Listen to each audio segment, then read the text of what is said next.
बाबा, आप नॉनवेज खा रहे हो? ये वेज नहीं है?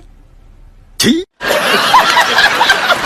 हमारे देश के लोग किसी पर यकीन करें या ना करें, लेकिन बाबा और मौलवी पर पूरी श्रद्धा से यकीन करते हैं और इसीलिए हर महीने भारत में कोई ना कोई नया बाबा या मौलवी पैदा हो ही जाता है, जो जनता को ठग कर या तो जेल जाता है या फिर यूं ही अपनी जिंदगी के मजे लेता है। इन मौलवी और बाबाओं की गंदी हरकतें देखकर आपको भी शर्म आ जाएगी। दिन में बाबा के रूप में लोगों को ठग कर रात में लड़कियों के साथ बिस्तर गर्म करते हैं। फिर क्या हुआ जब ऐसे ही एक बाबा को होटल में लड़कियों के साथ रंगरलियां बनाते हुए पुलिस ने पकड़ा। जानेंगे वीडियो में। शायद ही कोई व्यक्ति ऐसा होगा जो आसाराम बापू का नाम ना जानता हो, क्योंकि एक समय इन्हें एक संत के रूप में देखा जाता था, लेकिन बाद में इनके ऊपर हत्या, लूटपाट, दूसरों की जमीन हड़पने और लड़कियों के साथ बलात्कार करने का आरोप लगाया गया और जिसमें ये दोषी भी पाए गए। बताया तो ये तक जाता है कि ये तीनों समय में अलग अलग उम्र की लड़कियों के साथ संबंध बनाते थे और जब इसके साथ वाले लोगों से सीबीआई द्वारा सख्ती से पूछताछ की गई तब उन्होंने आसाराम का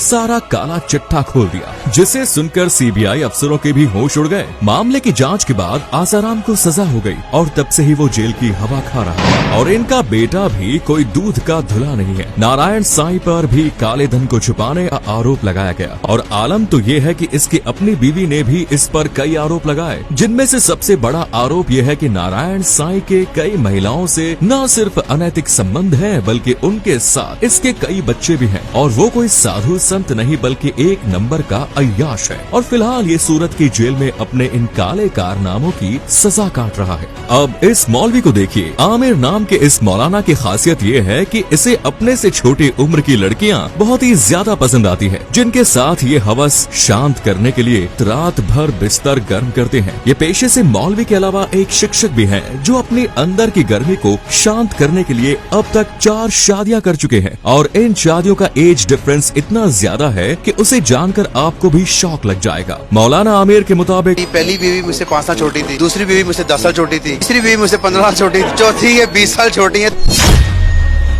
और इसके बाद इस बाबा का नाम है श्रीमद सारथी देव, जो कि उड़ीसा में सारथी बाबा के नाम से प्रसिद्ध था। लेकिन इसके काले कारनामों की सारी पोल एक लोकल न्यूज चैनल ने खोल दी, जिसने दावा किया कि खुद को धर्म गुरु बताने वाला ये व्यक्ति धर्म की आड़ में लोगों को लूट रहा है। उसी चैनल के रिपोर्टर ने इस बाबा को हैदराबाद के लग्जरी होटल में एक 20 साल की लड़की के साथ बिस्तर गर्म करते पकड़ा। उसके बाद पुलिस पर इस बाबा को गिरफ्तार करने का दबाव बना और देखते ही देखते लड़कियों के साथ डांस करने वाला ये हवसी बाबा एक क्रिमिनल बन गया। गुरमीत राम रहीम, इनको तो आप सब लोग जानते ही हैं, जो अपनी भक्ति से नहीं बल्कि लाइफस्टाइल के कारण ज्यादा जाने जाते हैं। इसका मेन इलाका पंजाब और हरियाणा था, जहां के लोगों को तो इसने लूटा ही है और यहां की लड़कियां तक को नहीं छोड़ा। बताया जाता है कि जो भी खूबसूरत लड़की राम रहीम को पसंद आती थी, यह उसको अपनी हवस का शिकार बनाकर ही छोड़ता था। इस सब के अलावा राम रहीम पर यह भी आरोप है कि इसने सिरमा वाले अपने आश्रम में एक छोटी सी सेना भी तैयार कर रखी थी, जो इसके तब काम आती थी जब पुलिस इसे पकड़ने आती। कोर्ट द्वारा इनको कई बार नोटिस भी भेजा गया, मगर ये वहां नहीं पहुंचे, जिसके बाद पुलिस को ही इन्हें उठाने आना पड़ा। हालांकि जब पुलिस इन्हें लेने आई तब इनके समर्थकों ने पुलिस पर भी हमला कर दिया, जिसमें दूसरे समर्थक कम और गुप्त में बनाई गई पर्सनल सेना के लोग ज्यादा थे, जिसको देखते हुए पुलिस को इन्हें एक स्पेशल हेलीकॉप्टर में ले जाना पड़ा और तब से ही डेरा सच्चा सौदा का करता धरता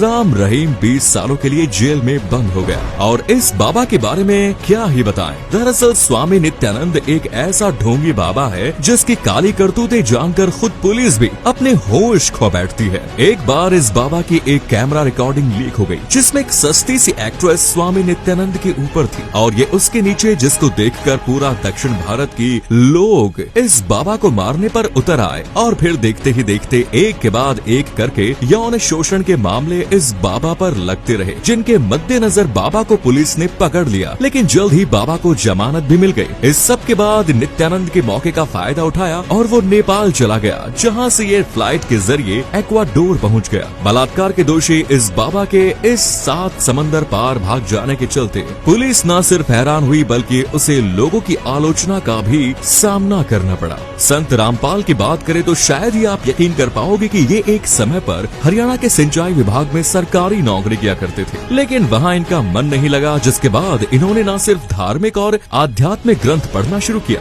बल्कि धीरे धीरे ये बाबाओं के संपर्क में आने लगे। जिसके बाद ऐसा भी समय आया जब ये खुद ही बाबा बन गए। साल 1994 में इन्होंने अपने सरकारी नौकरी से इस्तीफा दे दिया और हरियाणा के रोहतक में अपना खुद का आश्रम खोला, जहाँ पर शुरुआत में सब कुछ ठीक चल रहा था। लेकिन असली मुश्किल तो तब हुई जब इन्होंने धर्म को ही धंधा बना लिया। इनका ये धार्मिक धंधा रफ्तार पकड़ता गया और इन्होंने हरियाणा की कई अलग अलग जगहों पर अपने आश्रम खोल दिए। 2006 में संत रामपाल ने आर्य समाज के कुछ धार्मिक ग्रंथों की निंदा की, जिसके बाद आर्य समाज के समर्थकों ने इनका आश्रम बंद कराने की कोशिश की, जिसमें इनके समर्थन और आर्य समाज के लोग आपस में भिड़ गए और इसी झड़प में आर्य समाज का एक सोनू नाम का शख्स मारा गया। जिसके बाद इस बाबा पर केस दायर किया गया। जांच के दौरान पता चला कि बाबा का आश्रम भी फर्जी है, लेकिन अधिकारियों के सपोर्ट की वजह से वो इन केसों से बरी हो गया। इस समस्या से निपटने के बाद 2013 और 2014 में 7 लोक आश्रम से 2 बच्चे और 4 महिलाओं की लाश बरामद हुई, जिसके बाद संत रामपाल पर हत्या और बंधक बनाए जाने के लिए केस दर्ज कर दिया गया। जिसके बाद 11 अक्टूबर 2018 को इसे कोर्ट द्वारा